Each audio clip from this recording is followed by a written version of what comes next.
Frères et sœurs, bonjour, bonsoir. Na o kaka toujours kuta au place yo fandi. Et ngai ko yabino frères et gens toujours na bi que lelo lisusu toye pona ko partager o eza toujours maloba ya Nzambe. Et ne yango que lelo to ko parler sur na si beaucoup na titre o to parler sur les conseils dans le Seigneur. Et aux émissions moko les conseils dans le Seigneur to bando parler makambo na sujet ya ba mabota, ya bana, o ya environnement partout o yoke et selon la parole de Dieu. Ou to bing les conseils dans le Seigneur. Mais lelo to ko parler sur référendum. O yetami référendum na mboka o ya Irlande au passé. Yango lelo surtout ye pona koluka to rappeler sur avortement o bazoloba ya kolongola bazemi. Alors tu es bibiso nyonso que Dieu azali Dieu le tout puissant o a créé le ciel la terre o ya sali pe biso. Alors na biso bato to sambelaka na biso bato to yebi Nzambe o to yamba Yesu Kristo. To moni action eza action moko o ezali ya malamu te parce que elingoloba ke avortement ezali ezali eza action moko yako d'avorter ou bien ezali provoquer l'avortement. Donc oyo bango bakosala ezali ti provoquer l'avortement. Alors eza pena malamu te po ezali loko ezali koboma. Et pour yango te yango parce que parole de Dieu lo balabiso ke makambo oyo tozomona mboka oyo toza komona ezali penda oyo kolobake eza na kati ya liloba ya Nzambe te. Mais tozwela yango na côté physique te, tozwela yango na côté spirituel. Parce que si tozwela yango na côté spirituel to comprendre eloko nini toza koloba. Sans plus tarder soki toke na makomami tokotanga na 1 Corinthiens chapitre 2 na verset 13 et puis 14 à 15.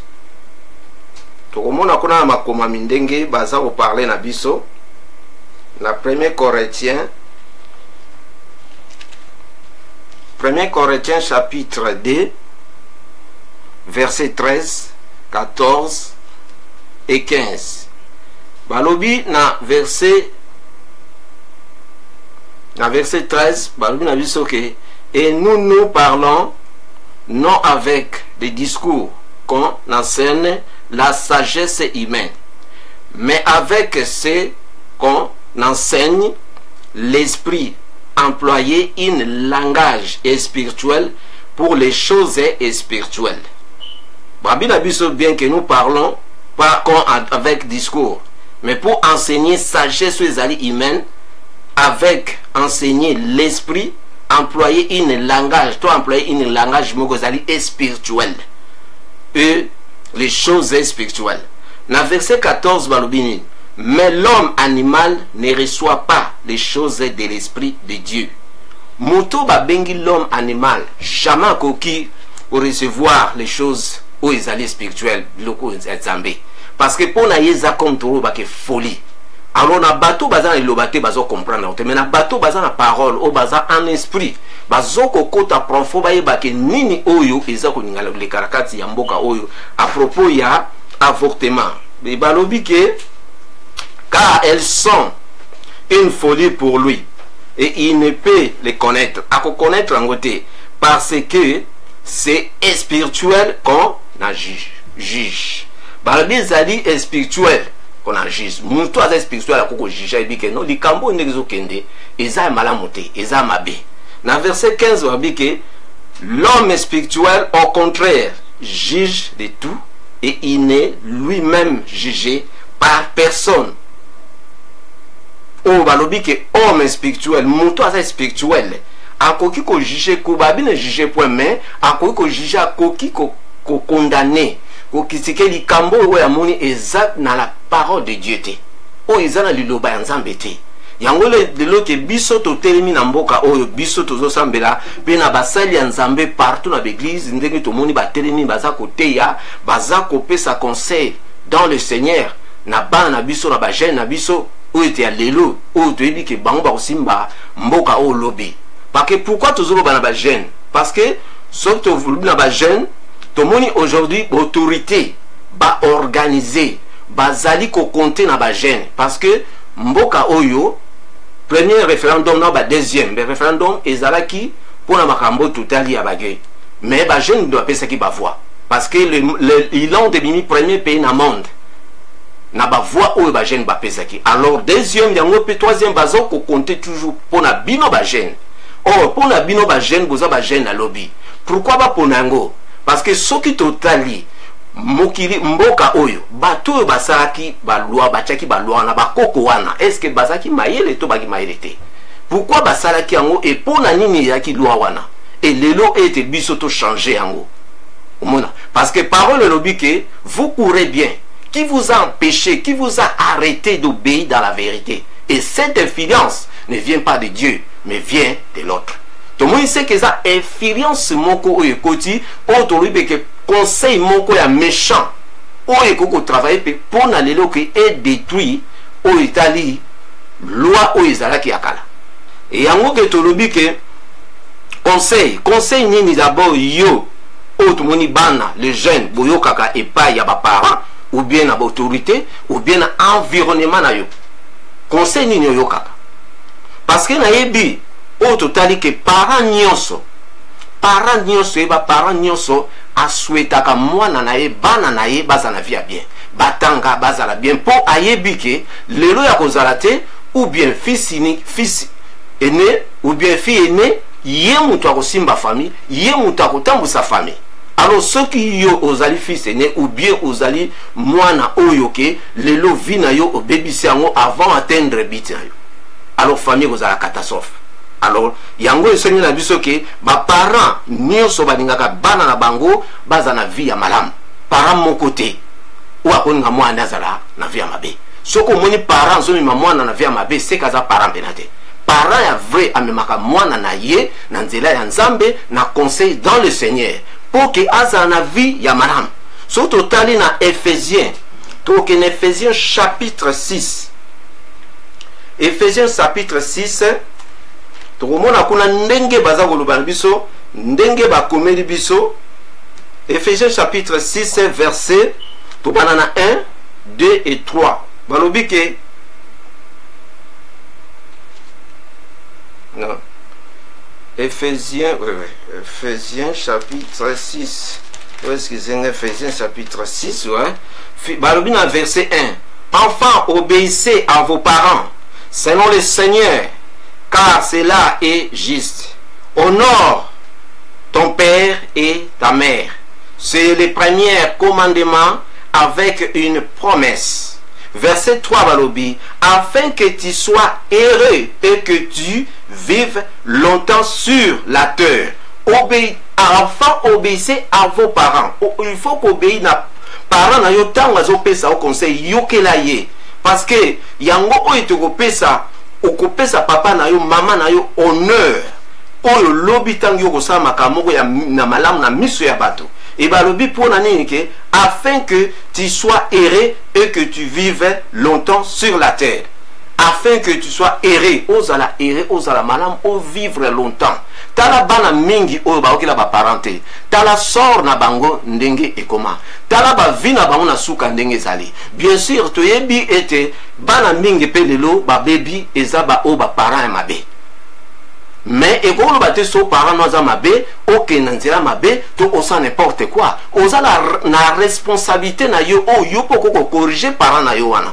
Ta mususu parents na kobunga yo o corriger ye. Tu yeba parents mususu ezaki volonté te, mais ezaki volonté adversaire o ya kotisi kati na bango pona ete ba baby sa vie na bino. Alors bino pe bana boko kotelema bo sauver ba parents na bino, bazonga na ligne, bazonga na place eza normal. Ce qui te sont parlé na bino, boza batu oyo boza na batu fitir ya lobby. Yango te tang yo zo ke la parent na ote et que vi na yo ekozala mulaite. To moni o ba parent mabe suka tini mwana kendo longola zeni. Misusu ya mwana kufi, misusu tozo ka lelo mwana komi ko ina mama papa. Ke butinda kinga bofosa kinga ilibala ngoyo me nazo bota sute. Yango to mona ke bana ba komi ba criminel ba komi na ba délinquant na makambo ya mabe. Mais biso ba parents toza batu o to konsa toujours bana so dans le Seigneur. Ya yebi ke parents nyonso asueta ka mwana nazala bien na vie. Jamais konika ke mwana nazala nite. Yango e kozala ke pour fitir na biso toza bozala ni bozala ba responsable et non ba irresponsable. Yango e de so totali les démons o bazo ba responsabilité. Responsabilité zanini obligation. obligation de repérer une faute, de remplir un engagement. Et puis la responsable, Ezali, répondeur, c'est par porter, c'est par garant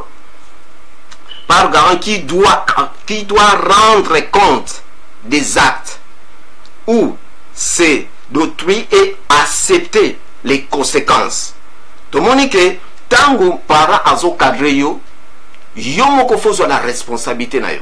Parce que le loto loba que parents zote ya yo aza ko peso na auto na nzela ya malamu.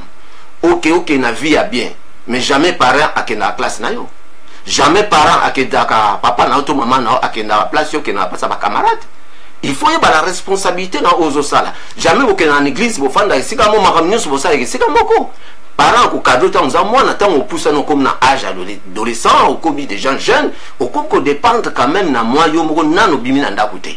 Donc il faut avoir la responsabilité na pour lobby on a la responsable.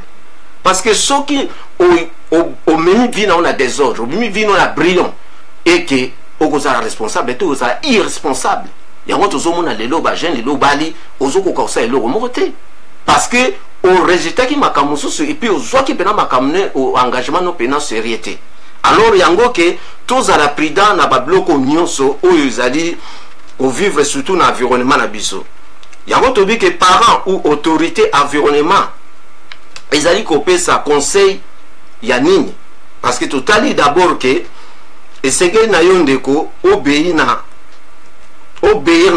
parents na yo pour que otambula malam parce que tout le monde ba autorité lelo ba so pesa biso ni ba conseil ni ba conseil moko ezali méchant so total na base autozolo ba avortement il dit que bazo conseil parce que na kati ya ba autorité tout le monde tozolo parler sur l'autorité éducation mais lelo tout le monde lelo ba na kati ya ba collège tout ba organiser ba jeune faut kende ko sala nini ko enregistrer donc baza ko compter toujours na bino. Est-ce que conseil wana bazo pesa eza dans le Seigneur ou bien eza conseiller au ezolobake de méchants parce que surtout dans la Bible musu bazolobake non ils allaient pour na quand même compassion bazo parler si logo moko ya mawato comme même tout ka solution mais en voyant spirituel au moment que vraiment za biloko moko o ezali ko programmer futur ya mboka oyo et vous ala pena mobulu et que vous ala vraiment catastrophe et vous ala pena désastre.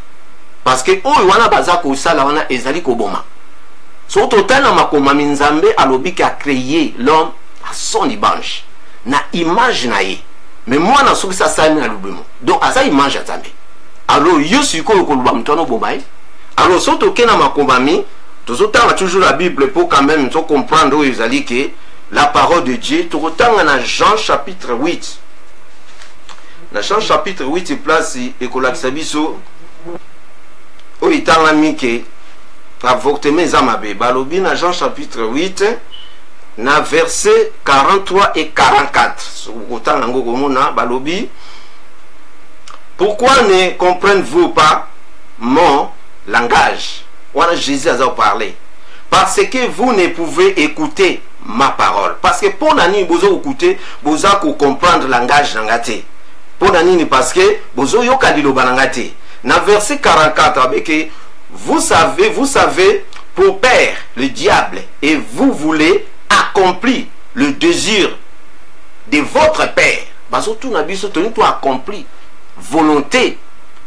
Il y a adversaire, il y a diable. Parce que oh yo soto lobi le que voto lobi oui. Donc ils allaient aussi accomplir volonté naïe. Parce que yo qui voit naïe. Oh, toi, tu as voir, oh, balbi que nous voter, azo ka conseil à méchant. Yango batuni a balobi que, na verset ni balobi que, vous voulez accomplir le désir de votre père. Il a été meurtrier dès le commencement. Et il ne se tient pas dans la vérité. Parce qu'il n'y a pas de la vérité, de vérité en lui. Lorsqu'il profère des mensonges, et il parlait de son propre fond, car il est menteur et le père du mensonge. Balobi awa bien, balobi aza meurtrière. Meurtrière elingo lobani, meurtrière zali mutu oyoyo bazo qualifier mobomi. Donc criminel. bazo criminel eza synonyme ya criminel eza synonyme ya destructeur muto ya détruisaka to ebi na Jean 10 bazo bakini le voleur ne vient que pour dérober, égorger et détruire. Yango ete conseil wana bazo pesa ezali conseil o lelo ke eza ko détruire ba vie ya bino ba jeune parce que eza eloko moko so totali ezo totali na côté spirituel ezali comme une stratégie pour na ko détruire futur na bino. Pourquoi? Parce que oyebi le diable pour a détruire yo il faut akotso na likambo ba bengi péché. Parce que eza premier référendum te. Premier référendum ezalaki basali référendum pour na kosala nini pour na koluka ke koboto la soko zo maltraiter mwana wana bana non ndako l'état za na droit botolai. Biso no so ndako faut être débat ki oui. Parce que tout le monde qui a idée moko ya malam po bana ba batambola na banzela bazo sala ba désordre alors les apena bien te. Alors l'état zo bango a indiqué bango. Tout le monde qui a bien tout connaît ko voter. Mais deuxième yoko yake bayeko cha oyo ya bagé et puis troisième siko bayeko cha oyo izali avortement. Landa siko bien. Mais lelo yo oketa msuna na ba ville ozo nokuta jeune garçon ya mndela lati lokola mobala lati kwa mwasi. Azana mwana ya muke mwana wana zo benga mama. Alors ekomi o babenga ka catastrophe ekomi neti imo ekomi neti dongi biloko moko o tozo mona neti ba biloko moko dongi o to mona te.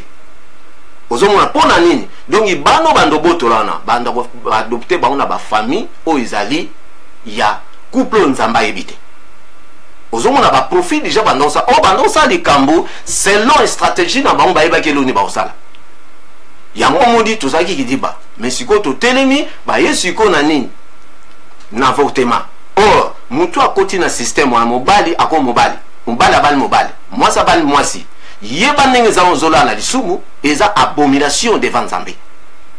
Abomination oza musika na Nzambe eza déjà lisumu.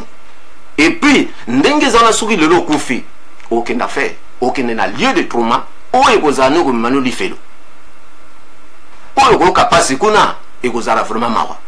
Et puis to zongi suba eko tia siko nini ba avortement. Or avortement ta musala ngeza eza péché obomi. Siko ndenge obomi e ko ba kuluka nini ba détruire. Donc ezali o babengi et stratégie ya autorité vis-à-vis contre les jeunes contre bino ba jeunes yango ete tozali koloba biloko ezaka discuter mais tozali koloba ngo pour na botelema parce que biso nyotso to passa na la jeunesse to passa na jeunesse na mwana ki jeune fille ona nakuta na ye na nzela na tuni abia za suna ndakute abi papa mama bazo traiter mabe na bon en tout cas ceux qui bazo traiter mabe mais ngana koyebisa o parano ako memona nzela mabete elo kana koyebisa yo moko o ngana koyebisa yo soki pena baza mabe papa za mami mama maza mabe prouver biso yango donc il nga place yo okay na banda ko na bozono fanda ba social donc itanga classe si sa classe travailler pena bien un jour aux mobali ou ko présenter maman na papa o corriger bango. Mais ce qui est pour que la liberté, n'est liberté, donc freedom, donc au monde qui a commis libre, en tout cas, na koye bisayo, zala prida. Mais un jour, na mona fiona, na mwana, n'a ko comprendre. Parce que yango na yipse bino ke ba parent na bino, ba parent biso ba parent, to nga bino tout vous a toujours bien. Jamais to ko même na nzela mabe. Jamais parent na yo akoko ngate vine beba.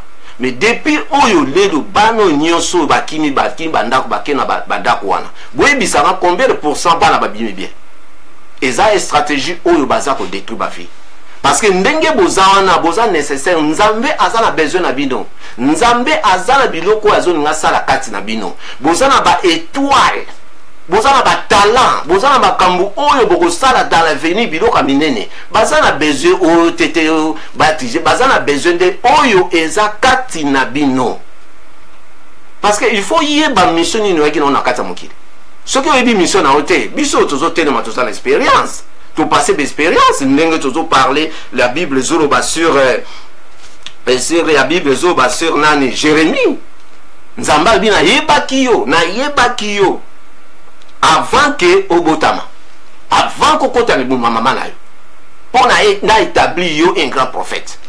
Donc ndenge boza ba prophète, boza ba président, boza ba roi, boza ba reine, boza na biloko isa motuya o bango baza na besoin bazwango.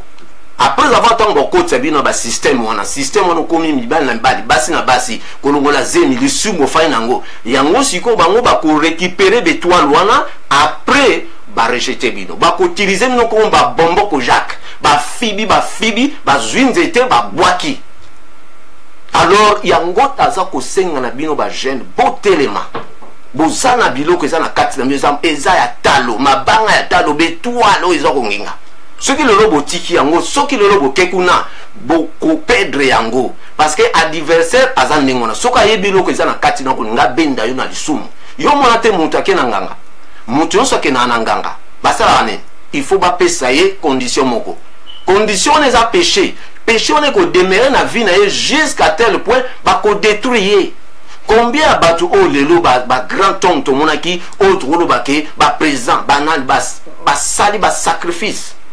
Le roba koufi bakewa na leader pour moi mais ba pesi bato boni muso apesi mama bana tout mais akomuna so souffrir boye bake o ba bengaka lieu de tourment eza réel l'ifere eza réel paradis eza réel c'est le temps c'est le moment de jeûne to bongisa vie na biso pona tokota na lola o eza vie paisible eza vie akitoko nga lelo o na oloba bino souci na ngeza susute o souci soki nini soki mwana lelo kokola soki okobala nzambe soki okobala te ngai souci na mono na lola na mona yo na lola parce que kokota lola eza blakite il faut te prendre les choses au sérieux parce que toza na combat lelo soki na biki l'expérience na vie na ngai na veki mambo ebele ba tutanga na voiture na cabine avant natanga na école cabine na zone ça o bat ba bien mais ndenge na bima na se a voiture na yeba bate eloko mbandini na kosta pour moto a tout en na chauffeur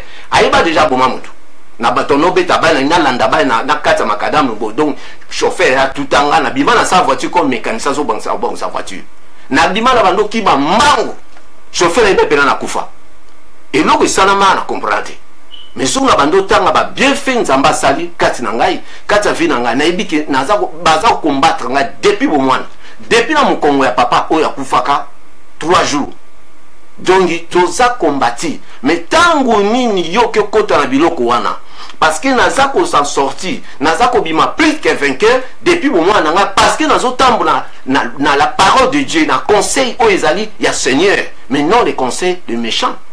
C'est pour cela la parole de Dieu est dit elobi na biso na Éphésiens chapitre 6 verset 10.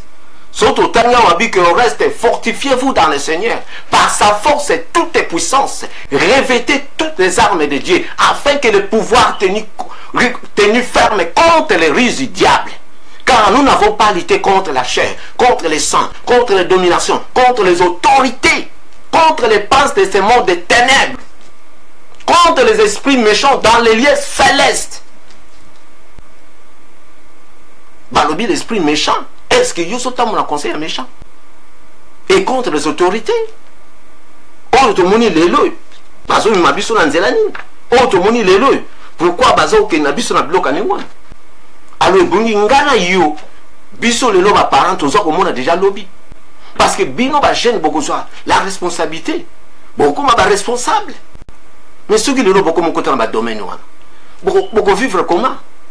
Parce que oh bazan besoin ba besoin les tout monde to perdre ba jeunes garçons na mboka oh ce sont les jeunes oh bazan na talent talent de bakati ba talent na ba parce que système wana ndé beaucoup ti wana en tout cas c'est le temps ko mbabo bima ba koti ki na notam mais suka nango ba ko bando boma mino moko po itola bomio des gens aux candidats kuna ozo candidat lolate parce que moni do to robara lelo bazom de Dieu toté ya kabalo barake ah omoni biso ba ange parce que biso toza batu moko tuta bana nzambe ba ange baza ba serviteur de Dieu papa ngana we bisabino les enseignements to contre ba sana nzambe te mais ba ange baza avantage ngaso ki nzamba lubino na comme ange on sebe parce que ange azoke na lola azozonga azozela nzambe asal amona ane kembo nzambe mais biso siko poko ta place wana eza blakité bo fo tambola toza na libulu ya Daniel oyo lion zoluka chaque fois a dévoré mais ceux qui ont dans le conseil il y a méchant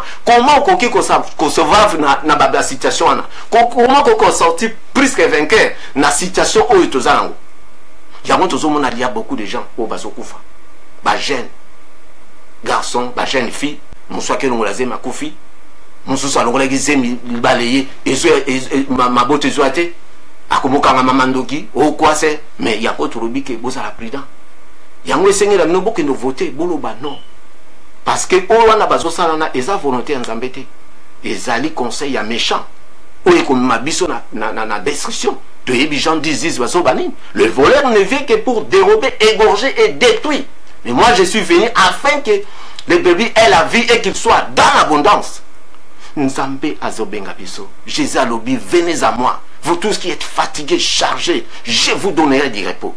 Et le seul Jésus a coupé sa bise au repos. Mais non que tout homme n'a conseil à méchant.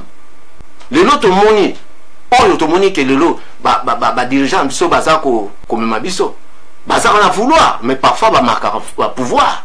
Tout le monde qui des tempêtes ça makiawa. Oh les autres dirigeants ça perd des nations. Parce que c'est lui qui est le premier parce que tout à l'heure présence à côté. Mais tant que ba tempête koyaki.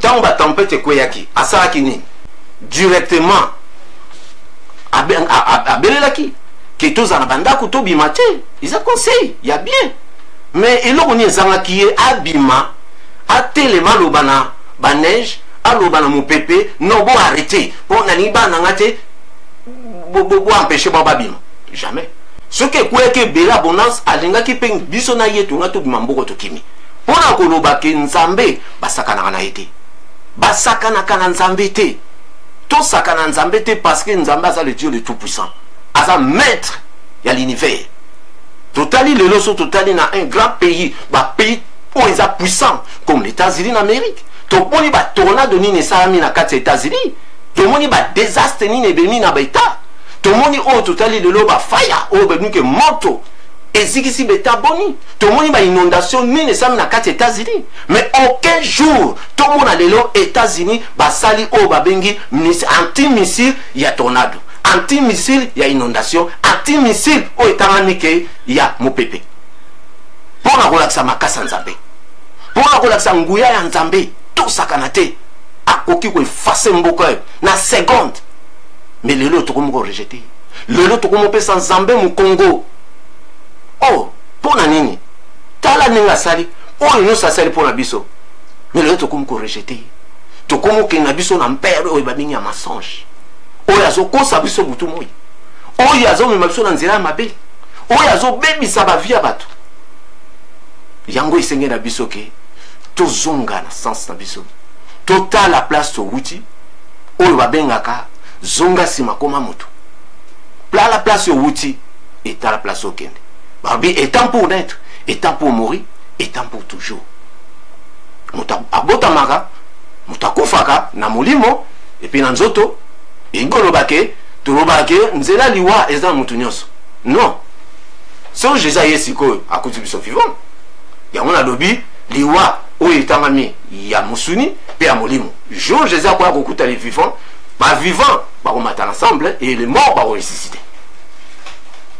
Et yangote ceux qui totali lelo otolobi ke ba mi pepe wana ba kuko kangote ba autorité na biso mais tozana mutu moko oyo ba bengi Jésus Christ de Nazareth le lion de Juda le seul oyo ke a mon pepe et tosakaye tornado e ko tosaye mai et tosakaye tanga lobi mai afandi nie tanga lobi tornado afandi nie tanga lobi tempête fa inondation nyonso yokela ke parce que azali nini liloba.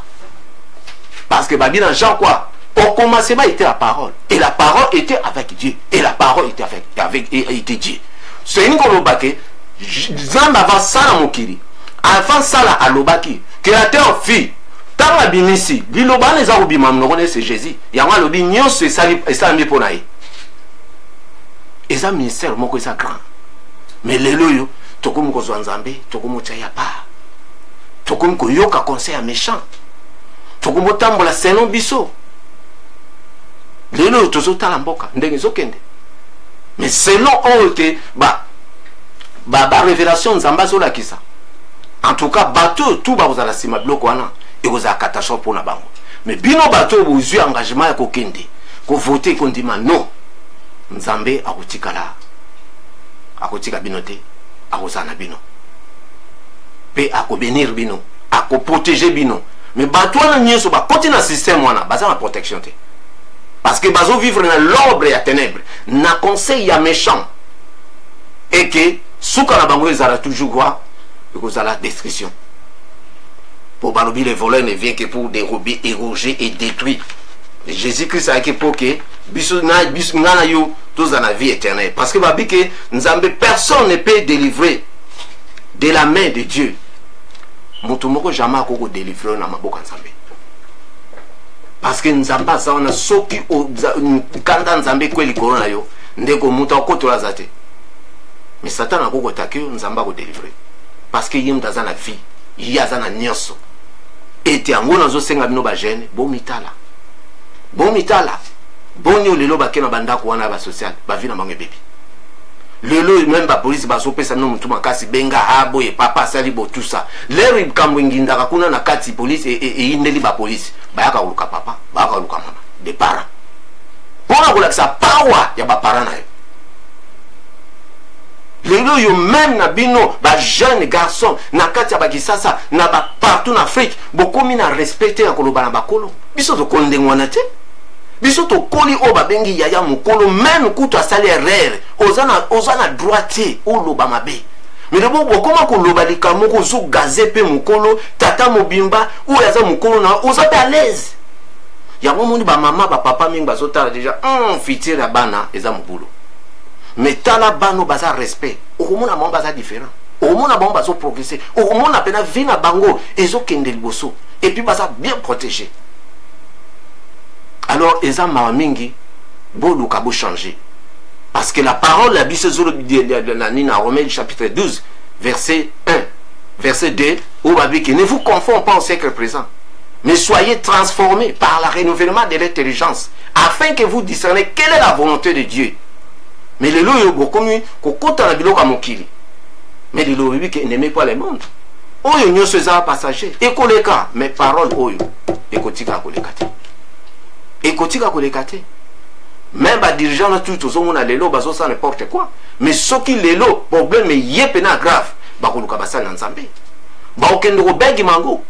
Ba okende ko agenouer devant mango. Ba luka solution. Pour bakokoka kuti. Parce que adversaire azana abongisa nete. Même au yepa inaye au sali dioso parce qu'il y a pesa la gloire à cause de la gloire na pesio kamata olingi nini oyebana omonana bayemba yo ozala soki nane akope so gloire na ye afandi azo liamidu jour à ko récupérer gloire wana à humilier yo à faire souffrir yo à bomir yo à kangi yo esclave au comme prisonnier. Mais nyonso wana tozo monate tozala misulu ka tozo monate tozo ma teto ko yokati.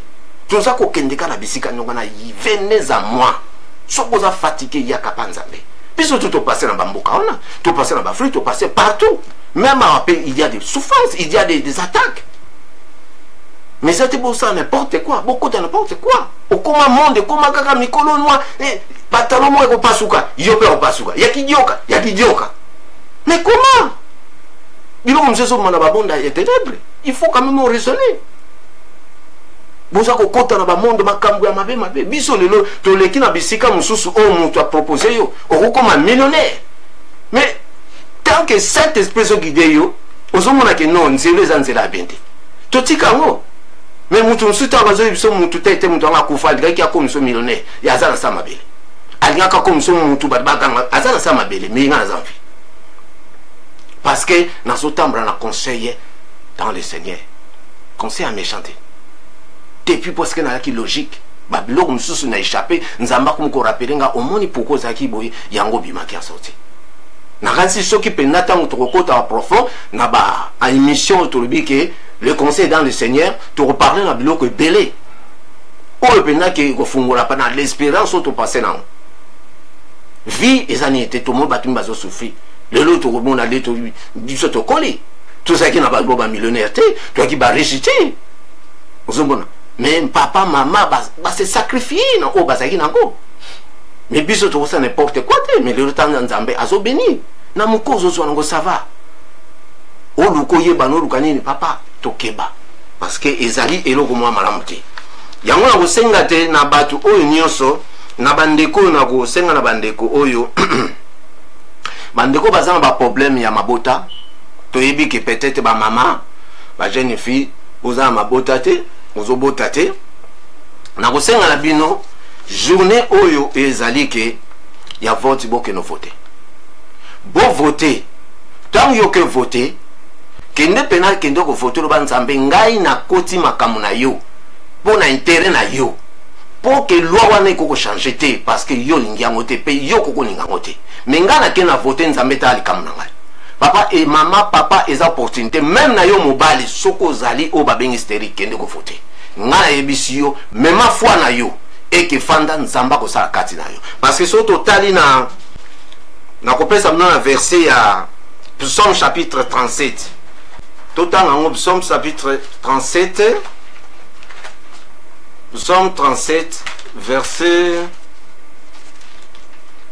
verset 4 Babi fais de l'Éternel tes délices il te donnera ce que ton cœur désire ça la plaisir na nzambe akopesa o ezali désir ya cœur na yo et puis na kosenga na bandeko yo prière toza nango oyo babaki koza na assemblée na église ya pasteur Aldo na kosenga na bandeko ebele o popo koza na ba problème en tout cas bo sala tout bokoma na sika wana bokoma na sika wana pour na prière journée wana parce que kozala journée pe soki ndeko Daniel kozala na ba koza prier ba kosala ba fond pour na nini tout ça ba kosambela tout comme ça en tout cas ndenge naza komona ndenge sens ezo kopesa ndenge mulimo za koloba eloko moko ekosala na kati esika wana eloko moko ekosala na kati esika wana soko oza penda na foi kende kuna jour à prière wana nzambe akosala quelque chose na kati esika wana na yebite mais eloko ekosala makuna parce que ozaneti mutu akufi a résister donc eloko nyonso elala na vie na yo eko résister ekozonga alors naza kosenga bandeko tosala tout toza la journée wana biso nyonso elongo to prier parce que nakolobaki nazwaki révélation nakoloba révélation na te mais eza révélation moko eza vraiment makasi mais ezosenga ke batu tout okende kuna to prier oza na problème n'importe quel problème komi tungisa te kende nzambe akosala vraiment ce qui est vraiment vrai oyo eza ya malamu et mpona suka na ase yango tokotanga na verset ya na fin na Jean 13 verset 17 balobi ke si vous savez ces choses vous êtes heureux balobi ke pourvu que vous les pratiquez soki toki makambo nyonso toki ba conseil nyonso dans le Seigneur toyoki ba enseignement oyo baza kopesa baza ko adresser biso essentiel que tout ça ne doit mettre en pratique c'est ça qui est important ba vie ya biso ba croyant yango eko mabiso na vie moko normal yango eko benda biso tozala na vie moko kitoko parce que tozali nzambe oyo asali kati na biso ezali munene parce que ngana benga ba bien fait oyo asali kati na biso ezali munene yango monike na remexaki na chaque fois toujours na vie na ngai na sina ko yemba mo nzembo moko pona quand même qu'on a na banda on a débit mais tellement na banda on a katikati tellement c'est na ndako yetani. Ah je n'oublierai jamais. Ah les bienfaits que j'ai reçus de ta part. Oh Dieu, oh Dieu, je n'oublierai jamais. Ah les bienfaits que j'ai reçus de ta part. Oh Dieu, sois reconnaissant, frères et sœurs, tout ce que vous voyez appartient à Dieu, même que ta femme appartient à Dieu, même tes enfants appartiennent à Dieu, mais sois reconnaissant, frères et sœurs, ou yen yen, ou ka, ou yen. Ah Dieu, je n'oublierai jamais. Ah Dieu, les bienfaits que j'ai reçus de ta part. Oh Dieu. je n'oublierai jamais. Adieu, les bienfaits que j'ai reçus de ta part. Oh Dieu, il faut donner, il faut partager. Par la maisonnée de Dieu, car notre Dieu aime, c'est lui qui donne avec amour, avec tendresse. Ou yen yen, ouka, ou yen. Adieu, je n'oublierai jamais. Oh Dieu, les bienfaits que j'ai reçus de ta part. Oh Dieu, oh Dieu, je n'oublierai jamais. Adieu, les bienfaits que j'ai reçus de ta part. Oh, oh, oh. Yeah, yeah, yeah. Bien, voilà, c'est une cadre d'animation. Ils ont toujours pour nous animer, tout le bien qui compte le bienfait de Dieu. Ou ya sa na kati na vie na biso. Ceux qui le l'ont azolo baboye nzamba sa ni kati mingi na kati na vie na ngape aza kosala na kati ba vie na bino. Margeta musoza distozo e bateme nzambe alingio azo sala mingi. Ndenge obotami ti okomi botala lelo bato bazokana balongola bango na bakata mabumu. Nanu kutu babotami te. Me yo botami okomi mokolo lelo tala ndenge okomi nitala na kitaratala. Tala pena yo moko. C'est que nzamba za na besoin na yo. Aza na besoin ya komona nkembo na ye. Alingi yo aza kobenga yo kozonga simate. Koki makambo oyo kokanga motema te ndenge zolobi ke timia mietu makangama. Meto fongola ngo. Pote to pusa na pembe na ye. Yango akobene biso. Yango na kosenga ke toko ko prier. Seigneur Dieu na tondio pe na commission lisusu na tango si kopesa biso. Papa merci na onyoso yozai kofongola biso maele.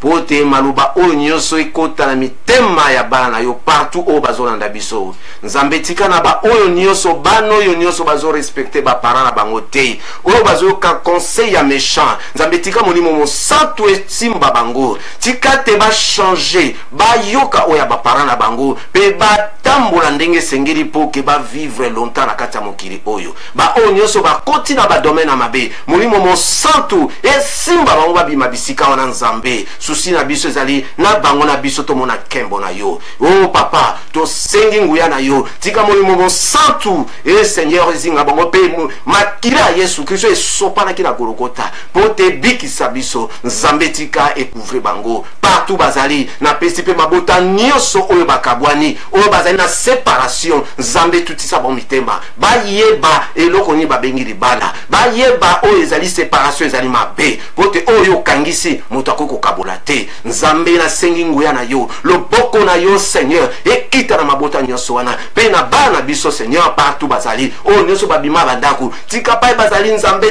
tuta ba mitema na lo sambo oyo. Place bazali Seigneur bazongela ba parents. Pote ba parents bazobema bango na nzela ya malamu. Oh papa to beli yo. Pote yo Nzambe yo tika ka bana na yo te. Na tango nyoso oyo ezali na kati ya na nikakatano. Et tolobi venez à moi vous tous qui êtes fatigués chargés, je vous donnerai du repos. Seigneur to beli yo. Na kombo na Yesu Kristo azalo boko na mobali. Uaza ikolobera pour biso. Nzambe yo ka lo sambo na biso. Yo ka kolela na biso Nzambe na bana na biso. Pona fitiri ya mboka oyo. Nzambe pesa bo mayede. Nzambe fongola bango. Monimo mo santu e fongola bango miso. Pe e guide bango. Na o nyoso bazali ko sala pona récite na bango. Oh papa to sengi merci. Pote yo za Nzambe. Okotika na Nzambe. Motako kani na yazate. To pesi pe ba autorité na biso na maboko na yo. To pesi ba sali no nyoso Nzambe na maboko na yo. Nzambe zinga bango. Bomba bango couvre bango. Pesa bango izali ya kozanga. Et te ba dirigeant na biso. E Nzambe